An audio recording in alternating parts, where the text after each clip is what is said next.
Is there anything more embarrassing than watching somebody do something that you said couldn't be done? I don't like to feel that way.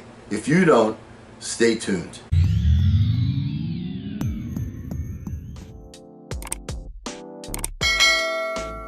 Hello again, everyone. I'm Eli's dad with Project Eli, where we educate, we lead, and we inspire.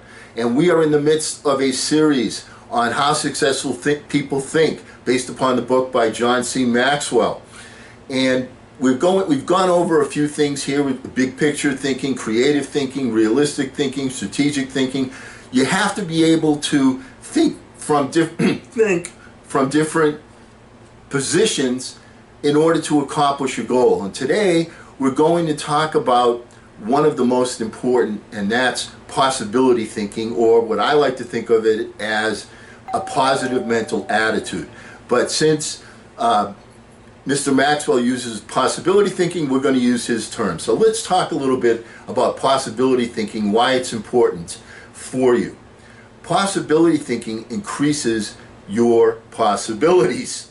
Hello, McFly. You know, I'm going to use as my example here to illustrate my point, a scenario that happened to me when I was a young puppy, when I first started coaching, and I had a team of kids that were from a community that was a real good community of positive people, of people that were achievers. There's this thing I want to say. People were achievers, the parents were achievers, they were successful, and the kids had that same kind of an attitude. My problem was, as a basketball coach, was basketball was not a high priority on their list. They were baseball players and football players, and that's where they put their focus. But here I am, I'm the basketball coach, and I have to take what's in front of me and use that and see what I can do. Well, I sat down with the head coach. I was the coach of the Frosh Soft team. Bruce Kint was the coach of the varsity. He was my mentor at that time. I was just like a second or third year coach, still learning. And I went up to him and I said, Bruce, you know, my issue here is I got kids that are good athletes, but they're not necessarily good basketball players. You know, he said, so what are we going to do? How can we come and think about this? And he said, think about it. And we both thought about it, and we came up with the concept that, you know, being a good basketball player, being a good shooter requires a lot of practice. Well, we didn't have time for that. The season was about to start in a couple of weeks. We needed to get rocking and rolling. So we had to take what we had and use what we had. So we didn't have good shooters, we didn't have good necessarily basketball players, but we had some good athletes. So the first thing Bruce said to me was, you know, you got to remember one thing. Basketball is not just offense, it's offense and defense. And if you give yourself more opportunities to put the ball in the basket by playing good defense, by stealing the ball, then you're going to be in a better position to win games. Does that make sense, Coach? I said, yes, it does. And he left it at that. And so then I came up with a plan that I had of a strategy that we had used when I was in college, which was to really press the other team. And it's a unique press. It's sort of a combination of a man-to-man and a zone press, and it was not something that other teams were using, so it would be something that would be new. All right? So the first thing I had to do is I had to sell the idea to my players. All right? First of all, we talked about possibilities. All right? Now we can go and we could do everything the way everybody always does it, but let's face it, other schools have better basketball players. We have good athletes. Why don't we take advantage of what we have? Are you guys good athletes? Are you guys better athletes than those guys at the other school? All right, let's rock and roll. And that got people excited because they could see a way that we were actually going to win some games, that we were going to be competitive. And when you do that, when you show that positive mental attitude, you draw people to you. People say, all right, this is a guy that I can follow. If you want to achieve big things, you need to become a big possibility thinker. Third, possibility thinking increases other possibilities.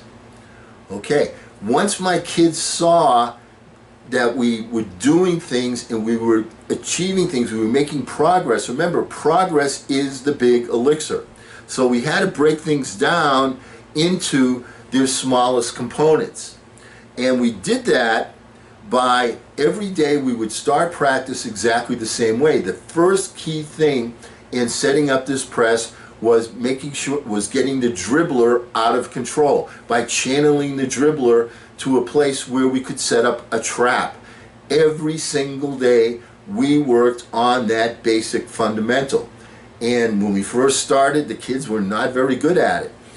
But after a while, they started to become better and better, and then we would add the next step, which was somebody coming over and setting the trap and making it difficult to make a pass. The idea was to get the guy with the ball to take the ball and throw a big looping pass so that our team could come in and make the interception. Are you with me on this? Okay? We broke it down into its smallest components, and we would achieve one small step at a time. That is a key element. Possibility thinking allows you to dream big dreams. Okay, so once they saw that they could make the steal that way, then they started to say, hey, you know what? This is a way that we can win games. Big thinkers are specialists in creating positive, forward-looking, optimistic pictures in their own minds and in the minds of others. And that's exactly what we were able to do with that basketball team. You embrace the possibility thinking. Your dreams then go from being molehill size to mountain size, because then once we started to win a few games, then we started to say, you know what, we're going to be facing some of the better teams. We can actually beat some of these other teams. We're not as good basketball players, but we're good athletes. We're going to take what we have and we're going to rock and roll with that. Possibility thinking makes it possible to rise above average. Let me give you an example from Mr. Maxwell. Now, during the 1970s, when oil prices went through the roof, automobile makers were ordered to make their cars more fuel efficient. One manufacturer asked a group of senior engineers to drastically reduce the weight of the cars they were designing. They worked on the problem and searched for solutions, but they finally concluded that making lighter cars couldn't be done, would be too expensive, and would present too many safety concerns. They couldn't get out of the rut of their average thinking. What was the automaker's solution? They gave the problem to a group of less experienced engineers. The new group found ways to reduce the weight of the company's automobiles by hundreds of pounds. Because they thought that solving the problem was possible, it became possible.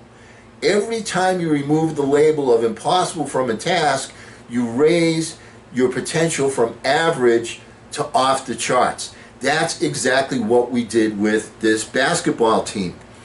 You know, they came in, they were thinking, all right, well, it's in between baseball and football, it'll keep me in shape, so on and so forth. I'll have a little fun playing some basketball. That's not the way we think. The way we think is we're going to go out, we're going to do it, we're going to win games. We're going to excel in what it is that we do. And that mindset was very, very effective. And what made it so effective was these kids didn't know any better. They didn't know that you need to be able to shoot from the outside. You need to be able to... They knew what I told them was the facts. You know, the same thing applies, you know, when you think about the 4-minute mile. The first guy, Roger Bannister, that ran the 4-minute mile, you know, everybody said, oh, you can't do it, you can't do it.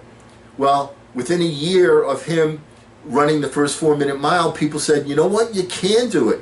And a number of people, within a year when nobody had done it before, a large number of people were starting to run a 4-minute mile. Now even high school kids can run a 4-minute mile. It's if you think you can, you can. Possibility thinking gives you energy. A direct correlation exists between possibility thinking and the level of a person's energy. Because after all, who gets energized by the prospect of losing? If you know something can't succeed, how much time and energy are you willing to invest? Nobody goes looking for a lost cause. You invest yourself in what you believe can succeed. When you embrace possibility thinking, when you have a positive mental attitude, you believe in what you're doing, and that gives you energy.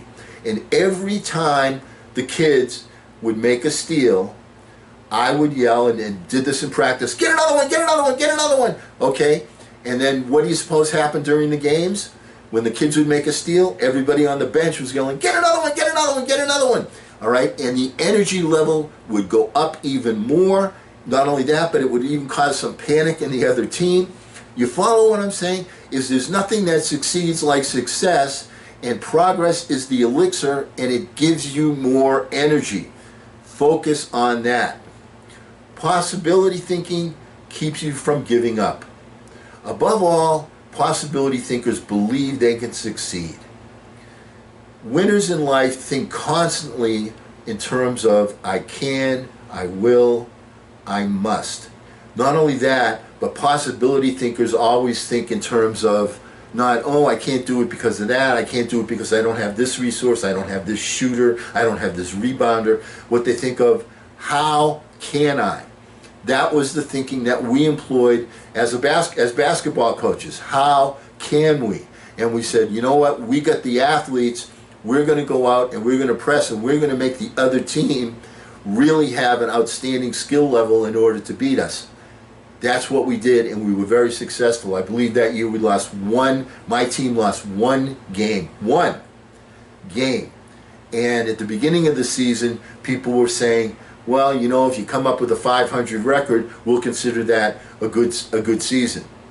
If you believe you can't do something, then it doesn't matter how hard you try, because you've already lost. If you believe you can do something, you've already won half of the battle. I'll tell you that there were games when we were playing another team that I had scouted, and I said, these guys are good. You know, fortunately for me, my team didn't see what I saw, and they went out and did what they were taught to do, and they were able to get the other team out of their rhythm, make progress, make the steals, and win the games. It was one of the most fulfilling, exciting basketball seasons I've ever had as a player or a coach, because we took that strategy, a strategy that could win. We took a strategy that could win. And how did we do that? Is we said, you know what, we're not going to win that way. We need to find a way to win. And that's what positive mental attitude, that's what possibility thinking will give you. Once you have that, you've already won half the battle. And remember, a key part of that is the foundation for everything, which is don't ration the passion, fashion the passion. Big shout out John C. Maxwell, How Successful People Think. Great book, highly recommend it. We'll see you next time. I'm Eli's dad.